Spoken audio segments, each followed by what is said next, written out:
সম্পদ কমানো আর বাড়ানোর মালিক কে? ইয়ামহাকুহুল্লাহুর রিবা ওয়া ইউরবিস সাদাকাত। আল্লাহ তাআলা বলছেন আমি সুদকে ধ্বংস করি আর সাদকাকে বৃদ্ধি করি। হালালে বরকত হয়, হারামে বরকত হয় না। আজ গোটা পৃথিবীতে, শুধু বাংলাদেশে নয়, গোটা বিশ্বে ওয়ার্ল্ড ব্যাংকের দৃষ্টিতে ইসলামী ব্যাংক পৃথিবীতে সব থেকে সফল ব্যাংক। তাও আলহামদুলিল্লাহ কব না। কেন? কারণ হালালে বরকত হয়, হারামে বরকত হবে না। আচ্ছা, কুত্তায় বাচ্চা দেয় কয়টা কম তো? ওর তো ফ্যামিলি প্ল্যানিং নাই, জনমের মতো হয়। এই কুত্তাগুলি যদি সব বাঁচত তাহলে বরিশাল দিয়ে হাঁটতে পারতেন? কুত্তার জ্বালায় হাঁটতেই পারতেন না। গরুতে, গাভীতে বাছুর দেয় কয়টা বছরে? একটা, মাত্র একটি। আর মুসলমানেরা গরু যা জন্মের খাওয়া খায়, তারপরেও কুত্তা বেশি না গরু বেশি? এই কারণে, যেহেতু গরু হালাল তাই গরুতে বরকত, কুত্তা হারাম তাই বরকত নাই। ইসলামী ব্যাংক শুধু ব্যাংকিং সেক্টরেই কাজ করে না, জাতির কল্যাণমূলক বহু সংখ্যক কাজ তারা করে থাকে। ইসলামী ব্যাংক হাসপাতাল, ইসলামী ব্যাংক ব্যাংকের জন্য কলেজ, ইসলামী ব্যাংক দিয়ে যখন ডিজাস্টার হয়, দুর্ভিক্ষ হয়, যখন বন্যা হয়, জলোচ্ছ্বাস হয়, লক্ষ কোটি কোটি টাকা তারা দুহাতে বিতরণ করে। হ্যাঁ, অনেক প্রকল্প আছে। মেধাবী ছাত্র, গরিব ছাত্রদেরকে স্টাইপেন্ড দেয়, বিধবা নারীদেরকে কি বলে ওকে সেলাই করে, সেলাই মেশিন দেয়।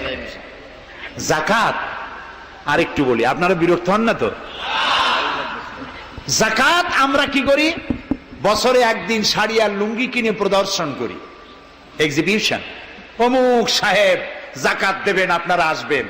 দলে দলে ফকিররা আসলো, একটা লুঙ্গি আর শাড়ি নিতে গিয়ে পদপিষ্ট হয়ে 5টা 10টা মারা গেল। হয় নাই বাংলাদেশে? এই প্রদর্শনী, এক্সিবিশনের কোনো মানে নাই। যাকাত নিতে তোমার বাড়ি কেন লোক আসবে? তুমি যাকাতের টাকা তার হকদারের কাছে পৌঁছাইয়া দিবা। কারণ গরিব তোমার করুণার পাত্র নয়।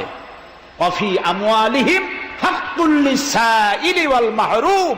আল্লাহ তাআলা বলছেন তোমার সম্পদের ভিতরে গরিবদের অধিকার আছে। গরিব তোমার করুণার পাত্র নয়। যাকাত দিয়ে আসো তার বাড়ি যায়। তবে শাড়ি আর লুঙ্গি দেওয়া কোনো অর্থবহ কাজ নয়। কি দিবেন? রাসূলুল্লাহর কাছ থেকে শিখুন।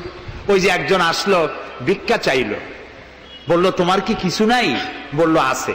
কি আছে কোন তো? মাশাআল্লাহ, জানি সবাই, কিন্তু আমল করি না।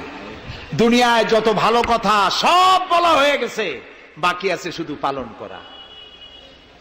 রাসূলুল্লাহ তাকে বললেন কম্বল আনো। বিক্রি করে কিনলেন কি? কুড়াল। রাসূলুল্লাহ তার নিজের পবিত্র হাত দিয়ে কুড়ালে হাতল লাগায় দিলেন।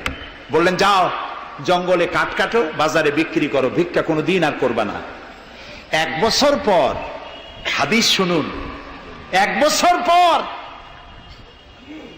ওই ভিক্ষুক এসে বলছেন আসসালামু আলাইকা ইয়া রাসূলুল্লাহ। হুজুর, আপনি আমাকে চিনেছেন?